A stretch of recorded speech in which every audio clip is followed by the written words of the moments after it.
Donald Trump reagoi furishëm ndaj Iranit që i rrëzoi një helikopter luftarak Apache mbi ngushticën e Hormuzit. Ai nënvizoi se ushtria SBA është e detyruar që të kundërpërgjigjë, gjë e cila sinjalizon një sulm të mundshëm dhe pikërisht për të diskutuar lidhur me këto zhvillime dhe gjithashtu të gjitha ato sulme, negociata, paqe dhe luftë, sonte na bashkohet online në një bisedë për këto zhvillime tepër shqetësuese që po ndezin lindjen e mesme, ku ka hyrë në një fazë kritike ku çdo orë sjell zhvillime që mund të ndryshojnë ekuilibrat e rajonit dhe të ndikojnë në sigurinë globale. Ne kemi në një lidhje të drejtë për drejtë ekspertin e gjeopolitikës, zotin Lutfi Bilali. Zoti Bilali, një kënaqësi si gjithmonë që diskutojmë bashkë këto zhvillime tepër të rëndësishme. Faleminderit Xhevair Çardaku, përshëndetje nga Prishtina. Do ta Kënaqësi si gjithmonë. Do ta nisim pikërisht me atë çfarë po ndodh, sa serioze konsideroni incidentin me helikopterin amerikan Apache pranë ngushticës së Hormuzit. A mund të jetë ky momenti që ndryshon rrjedhën e konfliktit? Me siguri po. Dhe mendoj që ndoshta deklaratat janë për momentin konfuze me vendodhjen, goditjen. A është rrëzim, a është goditje iraniane, iranianët me siguri, po që se kanë hyrë në ngushticën e Hormuzit, goditja ka qenë iraniane. Por më duket deklarata që qarkullimi i tij na ka qenë afër detit të Omanit, tash është pikë pyetja këtu, a ka qenë në brendësi të Hormuzit apo afër aty dikon? Po sidoqoftë, ky do jetë një pretekst për goditjen që besoj që do kryejnë amerikanët në shenjë mund ta shohin dobësitë e tyre, po që se jesin pa marrë hak ta quaj kështu në këtë rast, sepse amerikanët dëshirojnë që ende të kontrollojnë dinamikën e luftës në një farë mënyrë edhe procesin i cili është duke zhvilluar me ndërmjetësuesin e Pakistanit. Mendoj që do kemi deri te një arritje një marrëveshje që më duket që është etapa të cilat do marrin kohë. Do kemi luftime sporadike, nuk e besoj që do kemi ndoshta një konflikt të përmasave të mëdha, por sidoqoftë ndoshta mund të kemi një lloj presioni që bisedimet të kenë efektin e vetë. Se ndonjëherë ndoshta goditjet e tilla mund të jenë ato momentume që mund të sjellin më tepër, më shpejt tani kundërshtarin. Zoti Bilali, më shumë për saktësim, CNN-i raportonte duke cituar burime brenda Pentagonit që helikopteri ishte mbi ujëra ndërkombëtar në ngushticën e Hormuzit dhe është rrëzuar nga një dron i tipit Shahed dhe nga ana tjetër reagimi fillestar të paktën nga zyrtarët iranianë ishte një lloj, le ta themi kështu, cinizmi nga ana tyre duke theksuar që kjo ndodh kur ushtrit e huaja janë fare pranë Iranit dhe kërkuan që të largohen këto ushtrit e huaja duke i referuar ushtrisë amerikane që është e pranishme në ngushticën e Hormuzit. Nga ana tjetër, Donald Trump, presidenti amerikan, ka paralajmëruar se SBA-t do të përgjigjen nga domosdoshmëria. Çfarë forme mund të marrë kjo përgjigje, ushtarake, ekonomike apo diplomatike?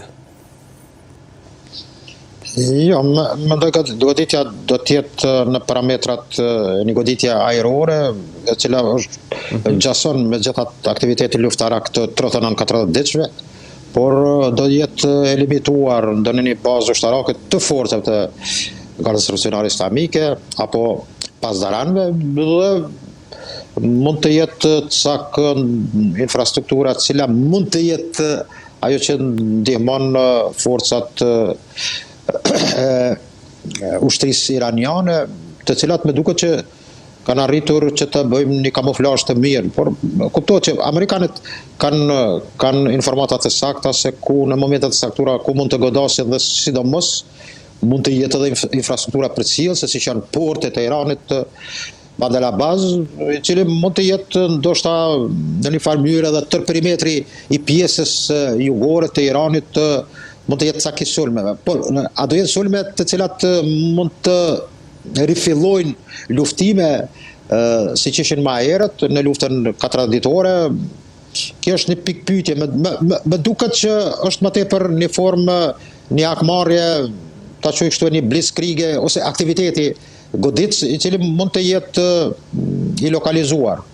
Po që sa Amerikanët vendosin të hynë në luftë frontale dhe me tërë kapacitetet për të shkatruar një civilizëm, besoj që kjo është larg match, nga se do jenë hups edhe pala sa do e fortë që është. Mendoj që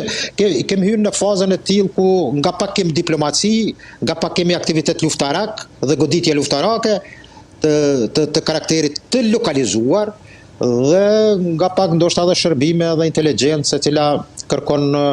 që kundërshtari psikologjikisht të mundet ndoshta edhe pa shkrepar. E qartë, tashmë është konfirmuar që Irani e ka goditur mjetin ushtarak, luftarak amerikan, por pyetja që ngren të gjithë tashmë është që a rritet rreziku një përfshirje direkte të SBA-s në luftë dhe le ta themi kështu të hedhin poshtë gjithë atë progresin e arritur në negociata, ku vetëm dje zoti Trump po fliste që jemi shumë afër, për të paktën 2 ditë mund të hidhet firma për një paqe të përhershme dhe kanë bërë palët përparime dhe sa i përket programit bërthamor iranian. A është bën e gjitha kjo në rast se SBA-t ashtu si Izraeli disa ditë më parë dhe Irani u përfshin në atë shkëmbime sulmesh me raketa, do të hynte edhe një herë siç ndodhi në fund të shkurtit, do ta zhbënte gjithë këtë progres? Sigurisht keni drejt, Xhamair. Më duket që amerikanët janë në dilemën me atë që përkujdesen për Izraelin, nga se sapët atje marrin, mund të them, të ratë pasojën, impaktin asaj që Izraelit nuk i konvenon kriminalistit, të kam fjalën, Izraelit nuk i konvenon